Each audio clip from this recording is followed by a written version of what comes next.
Hey there, Parker Reed here, and welcome to PR Media, your home for everything movies and music through my eyes. And today is the first of 3 lists I have for you at the end of 2020. Today we're going to be going over my top 10 albums of 2020, so let's get right to it. Despite basically everybody having to eat a shit sandwich in 2020 because of the COVID-19 pandemic, there were some solid albums released this year, and it was very hard for me to make my list. But coming in at number 10, we have Matt Berninger and his first solo album, Serpentine Prison. You all know Matt Berninger, he's the lead vocalist of The National, and he even appeared in the latest Taylor Swift album, Evermore. This album is a great intimate experience filled with some great piano, some great acoustic guitars, and Matt Berninger's voice is incredibly hypnotic, and he is in full form on this record. I think it went really under the radar. It's one of my favorites of the year. Coming at number 9, we have Phoebe Bridgers and her second full-length studio album, Punisher. Punisher is a fantastic example of really great indie songwriting, emotional songwriting, and songs like ICU and Kyoto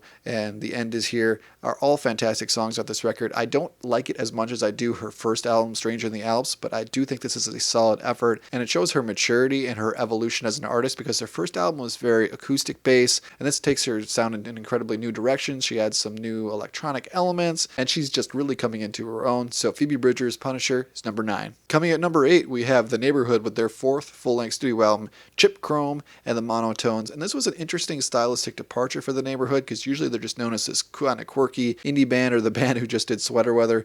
But I think they've got some great R&B elements on this record. And the song Lost in Translation is my favorite song The Neighbourhood has ever put out. It's incredibly fun, and this entire record is filled with a lot of energy. Sure, some of the tracks on the second half are a little bit forgettable, and that's what keeps it from being in like my top 5. But this was a solid effort from The Neighbourhood, and that's why it's at number 8. And number 7 was an unexpected one for me. We have Bring Me the Horizon with their EP, Post-Human Survival Horror. I've never been a huge fan of Bring Me the Horizon, but lead vocalist Ollie Sykes really impressed me on this record. This album is super heavy. It's super melodic though at the same time. It's got some really cool electronic elements, and it just kicks major ass. I was super impressed by it. It's my favorite project they've ever done, and it's number 7 on my list. Coming at number 6, we have an album on the completely different stratosphere from Bring Me the Horizon. It's Chris Stapleton with his latest effort, Starting Over. When I think of classic country music and just great storytelling, besides just a musical aspect, I think of classic country, and Chris Stapleton is one of my favorite modern artists who is writing in that style. This record will bring a tear to your eye, and it's an incredibly diverse work. It's the only album I gave a 10 out of 10 this entire year. It's not my favorite album in the world, but I had to recognize the greatness present on this album, and that is why it's at number 6 on my list. Coming out at number 5 on my top 10 albums of 2020 list, it is Taylor Swift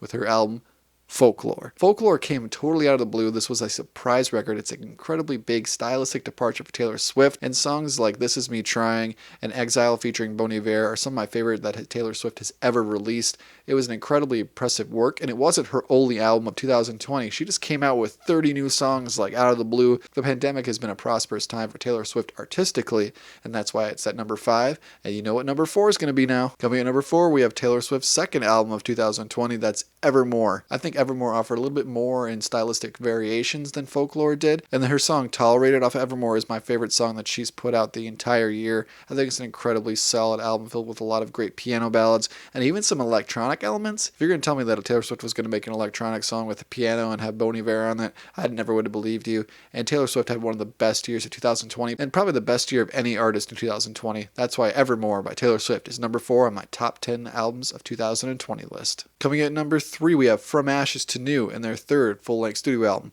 Panic. This album sounds like vintage Linkin Park, and Linkin Park is one of my favorite bands, and so to have a band of young guys delivering that sound is something I love to see. And the lead single, Panic, sums up the COVID-19 pandemic with a nice bow. This entire record, there's no duds in this album whatsoever. It's heavy and it's emotional when it needs to be, and it was the most energetic record of the entire year. That's why From Ashes to New's Panic is at number 3 on my top 10 albums of 2020 list. Coming at number 2 on my list, it is the 1975 with their fourth full-length studio album, Notes on a Conditional Form. When I talk about variety in a track listing, the 1975 is the prime example of that. We have songs that are more instrumental like What Should I Say, and then we have heavy songs like the song People, and then there's folk songs thrown in there, 80s sounding songs.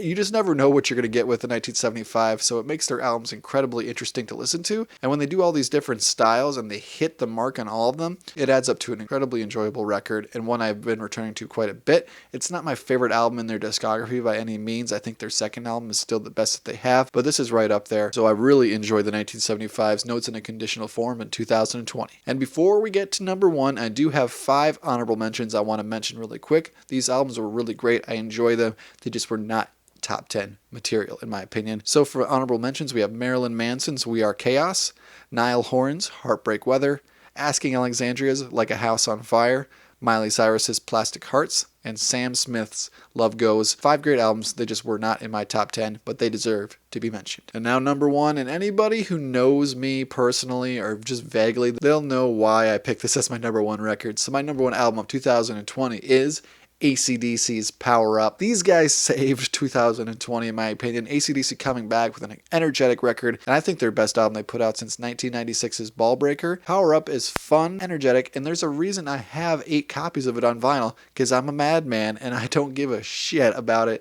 This is my favorite band of all time, and I'm so glad they're back. I'm so bummed that they're not touring yet because of COVID-19.